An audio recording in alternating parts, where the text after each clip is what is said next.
当异乡的灶火燃起，一个味觉驿站便悄然誕生。他们以乡音为暗號，以記憶裡的香味為信物，將陌生的街巷標記為故鄉的延伸。這並非江湖爭鬥，而是一場關於風味的溫柔合謀。在世界的另一端，以最執拗的地道書寫無需翻譯的家書。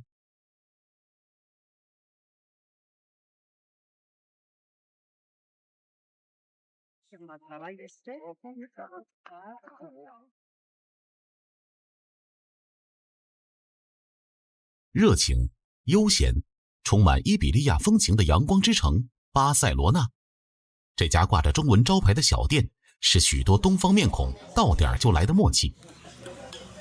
人聲、鄉音、碗筷的輕響，混着空氣裡熟悉的麵湯香氣，會讓人恍惚一瞬，仿佛推開的正是老家樓下那家營業到深夜的麵館。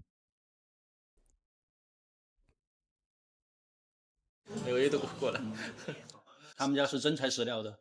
他們這個蘭州拉麵，我覺得還是比較正宗的啊，味道反正我覺得跟國內非常接近。來，一個細麵好了啊。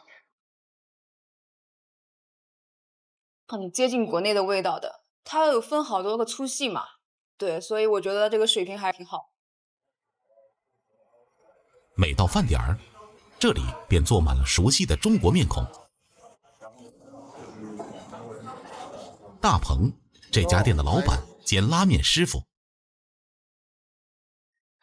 主要的群體肯定還是華人，因為華人吃蘭州牛肉拉麵，這基本上是我們中國人最愛吃的一款牛肉麵。我認為是這個麵好不好吃，湯底是最關鍵的第一步。湯是牛肉麵的靈魂，為此大鵬下了不少功夫。巴塞羅那尚未完全甦醒，大鵬已經開始為濃厚地道的湯底而忙碌。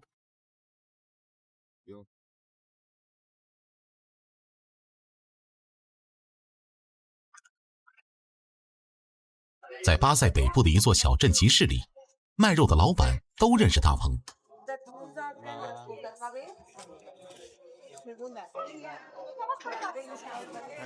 全鎮唯一一個買大量骨頭的奇怪顧客，無需過多的交流，一個招呼，一個熟悉的眼神，老闆們便會拿出提前預留好的筒骨。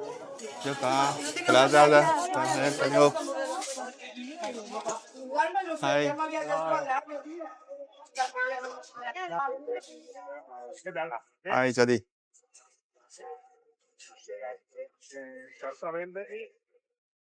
OK。拿到市集老闆特意從屠宰場預留的筒骨，大鵬心滿意足。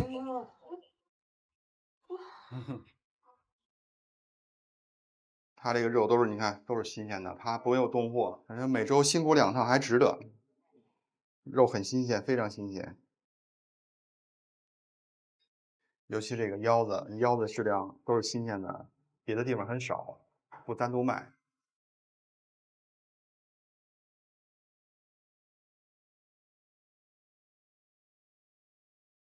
採購完畢，新鮮的食材被他第一時間運回店裡。在人工成本高昂的歐洲，大鵬早已習慣了凡事親力親為。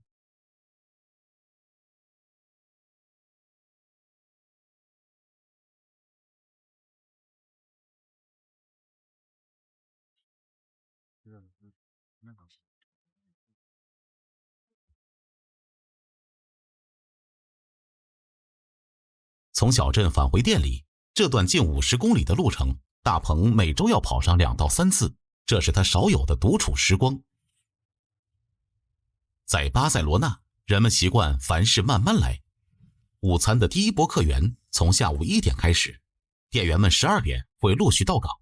身為店裡大小事務都親自上陣的老闆，大鵬入鄉隨俗，勉為其難，10點到店，是他對這座城市的尊重。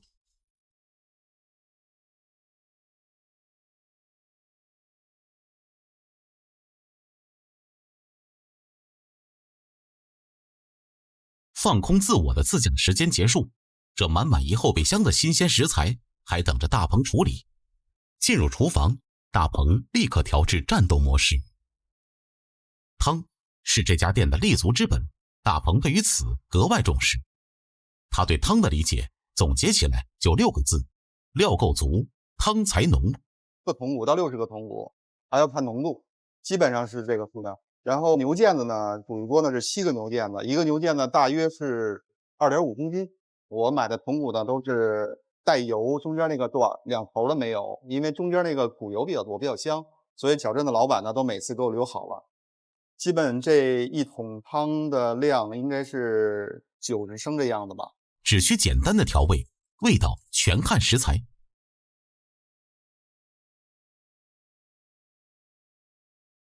然後我現在弄菜啊。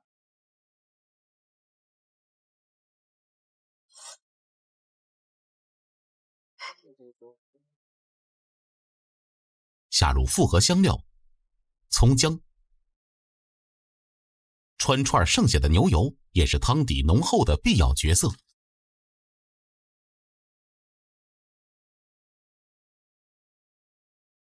2、3個，有時候還4個小時，那肉有的時候不好煮。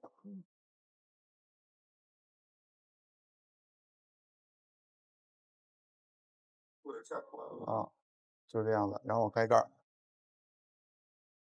好，推點。等待鍋開的時間，大鵬也不閒着，開始制作店裡的油潑辣子。蘭州拉麵自然要配本地的辣子，所以辣子和香料都是從中國甘肅空運過來的。干骨辣椒，它是紅而不辣，但是我這有2種，一種是細的辣椒面，一種是中粗的辣椒面。香料是成就复合口感的關鍵。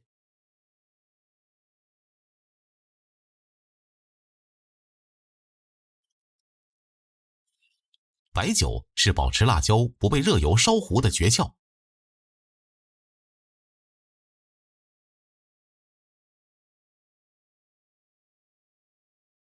油溫必須足夠高，才能激發出花椒那股凜冽的麻香。隨後加入香菜、蔥薑和洋蔥，為底油增添層次豐富的香氣。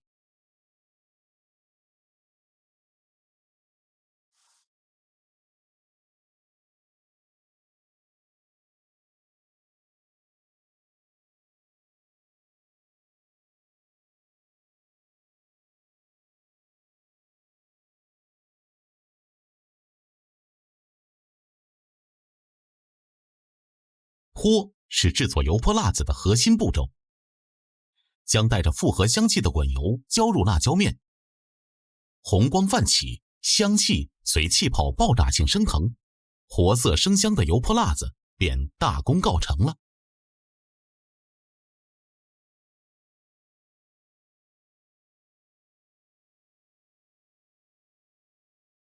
和面的面粉之间并无多大的差異，一半是本地面粉，而另一半來自中國的面粉，是這家店對家鄉味道的倔強。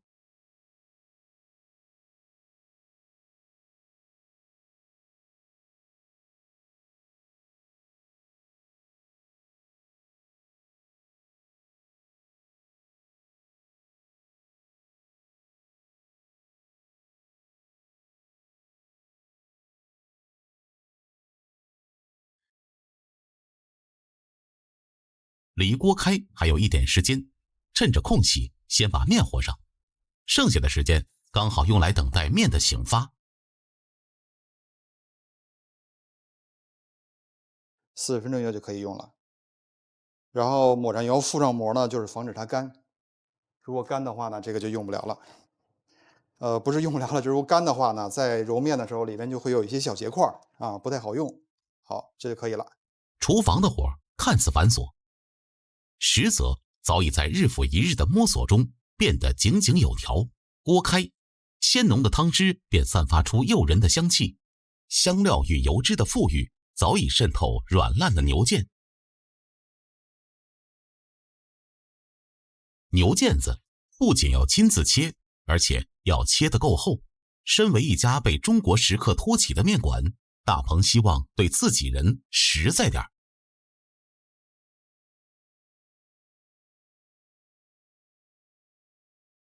醒發好的麵要在壓面機裡反復疊壓，這是保持麵條韌勁的必要工序。而拉麵這門技術活，對大鵬這樣非科班出身的廚子來說，除了日日琢磨，再無捷徑。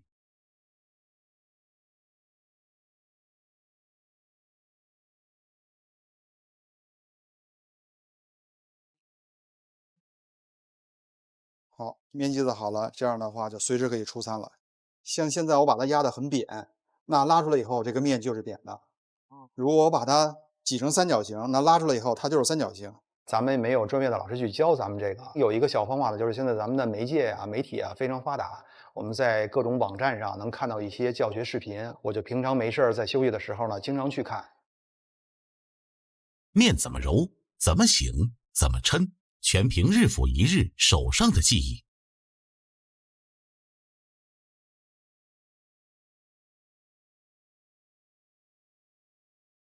寬面可以用來澆湯，也可以用來油潑。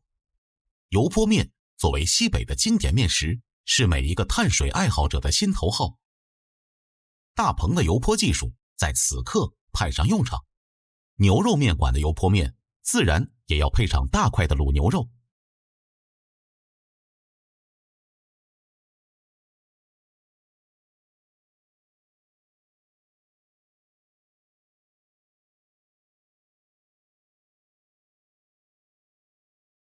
熱油一淋，辣椒的辛香與蔥的鮮爽便瞬間迸發，簡單卻格外誘人。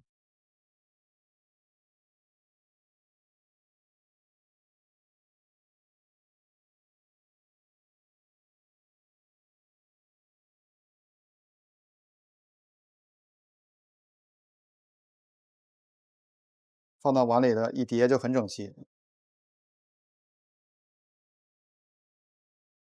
一碗面配上熬制數小時的濃湯，幾片蘿蔔，一排牛肉，一勺辣椒，看似簡單卻內藏玄機的蘭州牛肉面，每一步功夫都容不得半點馬虎。這便是大鵬為食客交出的答卷。我覺得非常不錯，尤其是辣椒油會特別香。對，我覺得是比較正宗的嘛，因為我是成都人。對，我覺得還是很香的，然後辣椒的味道，也是非常豐富的。Yeah, the soup is perfect. It's impressive. I always trying to bring people here because it's the culture of China. It's not I want to go there and explore more of the food of China. She go to China like a few years and she's in love with China. 就比如說我今天點的是老壇酸菜牛肉麵，還有什麼肥腸麵呀，就是有一些其他的可以選擇的品種，都挺好吃的。我每一個麵我都吃過。The beef melted in your mouth. It was really good. Chinese food. Oh, I really liked it. Last summer I went to China, and this November I will go because I really liked Chinese food. 現如今，大鵬的麵館幹得有聲有色，但這家小店的由來卻帶着幾分無奈。我來這兒已經差不多有8年了，最早的時候陪朋友陪他過來順便旅遊一下，再加上我女兒剛出生，希望她在這裡邊的草地上面爬着長大，當時有這個小願望。結果呢，過了幾年以後呢，突然趕上疫情這件事兒了，這邊也斷航，來回折騰了好幾年。結果呢，熬過了疫情以後呢，終於可以有盼頭了，回國了。特別不巧，趕上俄羅斯打仗，就在我登機的前1個小時，通知了關閉領空，只能是打道回府了，又回到了巴薩。這一下回國的時間就遙遙無期了，那怎麼辦呢？咱們也不能天天跟家待着呀。後來一想，不行，我們就做做生意，別的也沒有什麼本事。說中國的美食在這邊還是受歡迎的，我們就想不行，搞個餐廳吧。我幫你拿。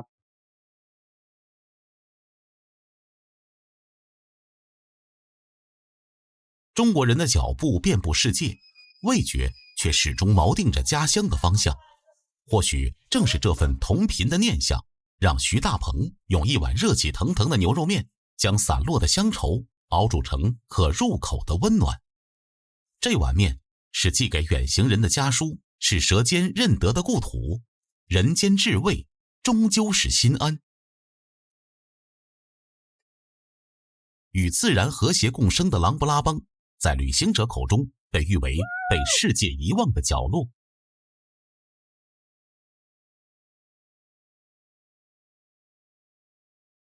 作為雲南的鄰居，便捷的交通吸引了大量雲南人前來創業、旅遊，也帶來了家鄉的味道。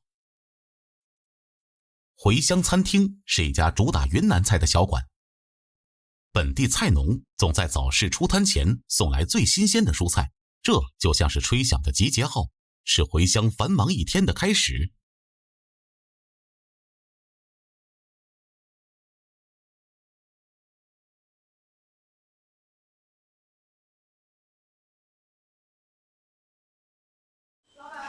雲南菜的霸道與熱烈，寵壞了雲南人的味覺。想要打出雲南菜的招牌，不單大廚得是雲南人，連食材的籍貫也要經得起盤問。這個鴨子從我們宜良老家那邊用冷鏈車最快拉過來，在老挝這邊裡面選擇性太小了。這邊的話，它的一個物資這塊比較缺乏，很多都靠國內進口。像我們的廚師這塊都是在中國從事廚師行業這塊十多年，他們的工價這塊會翻到將近1倍。老許作為回鄉餐廳的老闆，他的日常便是讓客人嘗到最地道的雲南味。要不然就炒個其他的，炒菜會稍微快一點，這個菜會稍微慢一點。宜良烤鴨是雲南宜良縣的經典名菜。在被端上餐桌的前一天夜晚，這些從宜良縣空運來的新鮮鴨子都要經過大廚楊能的調教。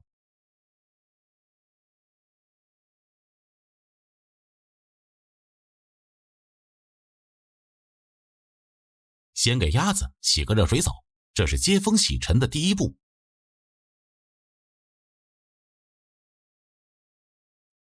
濃鹽水的浸泡，讓剛在熱水中泡開了毛孔的鴨子緩緩入味。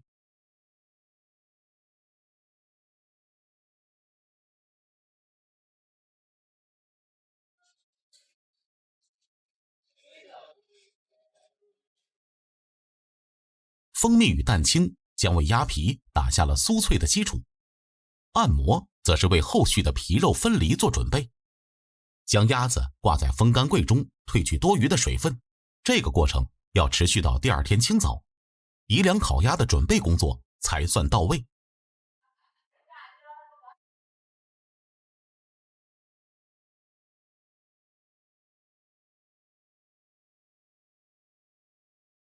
吊爐講究的是火候，這需要人守在爐旁，隨時觀察並調整炭火的溫度。經過20分鐘的暗火燜烤，蜂蜜緩緩融化並附着在鴨身上。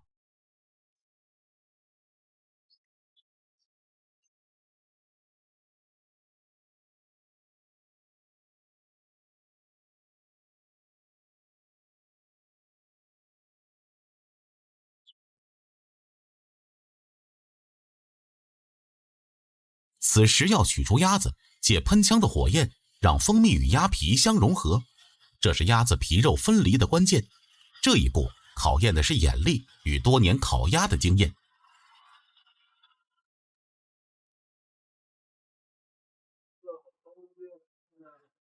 當鴨子再度被送入吊爐時，楊能終於打開了吊爐的進氣孔，讓火焰的溫度肆意攀升。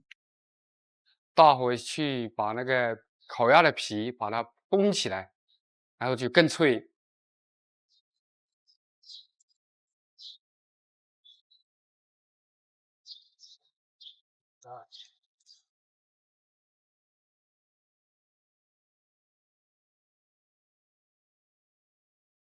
經過40分鐘的大火猛烤，宜良烤鴨終於出爐。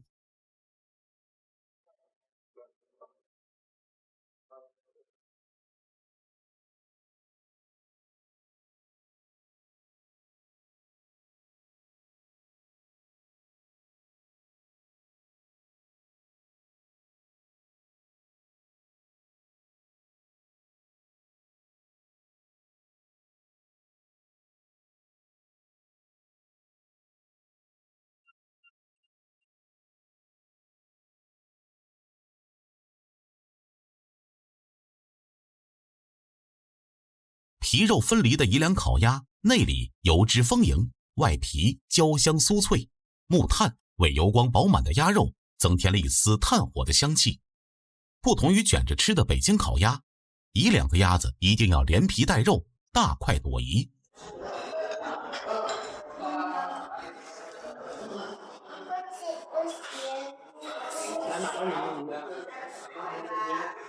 来到海外吃到了这个咱们国内一般的这个云南餐厅做不出来的这种味道，这个水平很高了。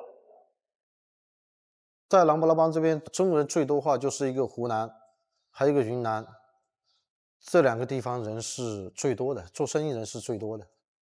爆炒牛干巴是属于云南的独特风味，湿牛干巴需选用云南本地的高原黄牛，这种牛脂肪均匀，肉质软嫩，经由盐与香料腌制後自然風乾，這種帶着些許熟成味道的工藝讓肉質更加鮮美軟爛。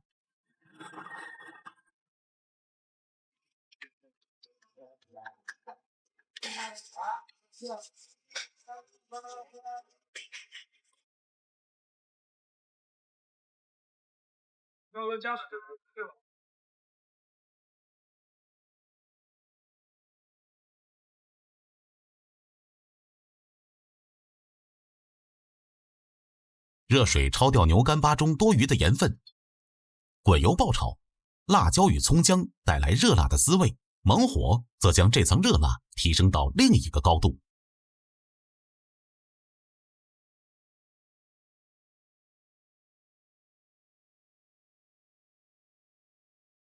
在經過快速且激烈的翻炒後，便可快速出鍋。軟爛鮮香的牛肉被雲南特有的霸道滋味所包裹，一口下去是家門口的味道。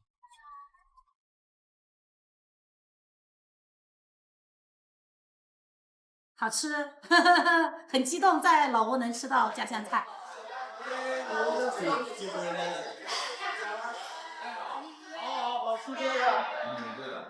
就像我們在雲南本地的餐廳吃飯一樣的，能吃到我們的本地的味道。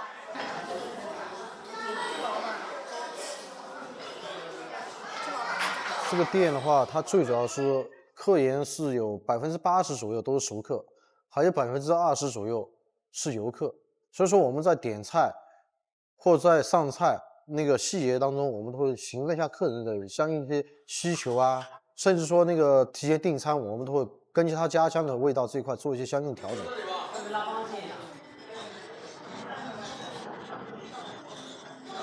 哪個？你們的菜啊？10菜一湯。10菜一湯。大菜還沒出來。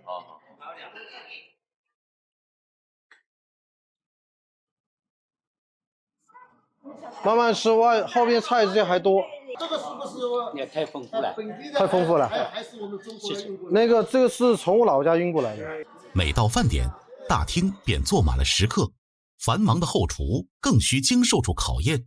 王麻子作為源自中國的百年廚刀專家，是擁有300年歷史的中華老字號。老許將國內的食材與廚師帶到琅勃拉邦，自然也帶上了這套中國名刀，只為原汁原味的還原中式廚房的烹飪環境。提起紅豆，大多與甜妹相掛鈎，可雲南人對紅豆有着不一樣的理解。這盤掛着辣椒面的酸菜是紅豆湯的靈魂搭檔。芋泥下鍋，與雲南醃菜一同煸炒，火一定要猛，這樣才有鍋氣的味道。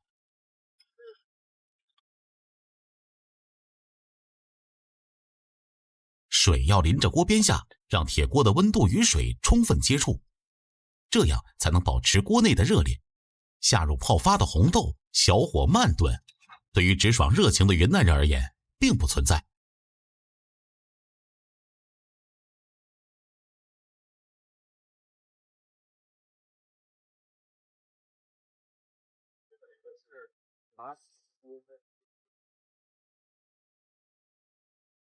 紅豆湯特別的下飯，再加上我們雲南的那個胡辣椒面，就是它的靈魂。一把蔥花 ，OK 搞定，絕對香。芋泥與紅豆泥在湯中交融，成就了綿密的口感。紅豆的微甜與芋泥的醇香，恰好中和了雲南醃菜的清爽酸辣，以及胡辣椒那霸道的麻辣。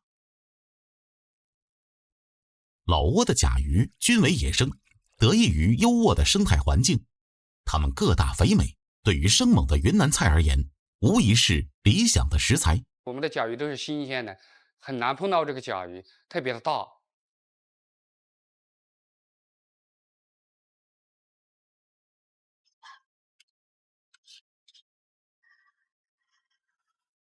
經過簡單的料酒焯水，本地的甲魚也在熱油與猛火的洗禮中，逐漸變成雲南味覺所熟悉的樣子。紅燒甲魚是回鄉的人氣佳肴，鐵鍋的爆炒只是為了給這道紅燒甲魚加入猛火帶來的鍋氣，而砂鍋的燉煮才是入味的關鍵。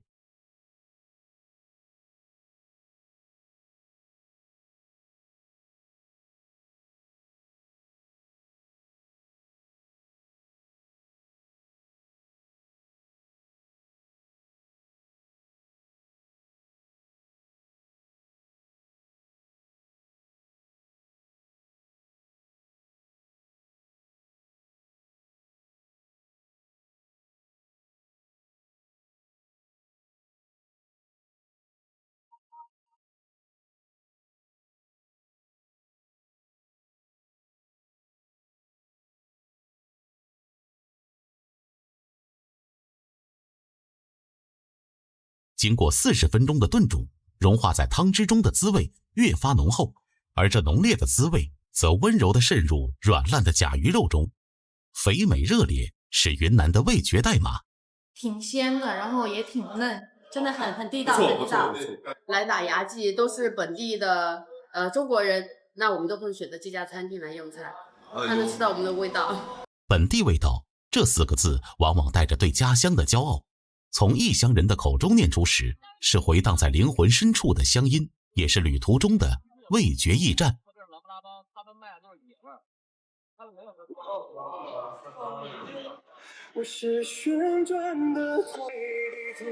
要有单是吧？750。好，味道在此落地生根，族群由此相認相依，這便是一個味覺幫派最溫暖也最堅韌的生存哲學。於是，在琅勃拉邦，在巴塞羅那，散落的游子憑借味覺的雷達，總能尋到那一點微光，推開那扇門，聽見一句鄉音，嘗到一口對了的滋味。那一刻，漂泊的時鐘仿佛被撥回原點。他們用吃這個最本能的方式，完成了一次次微小而確定的文化認領。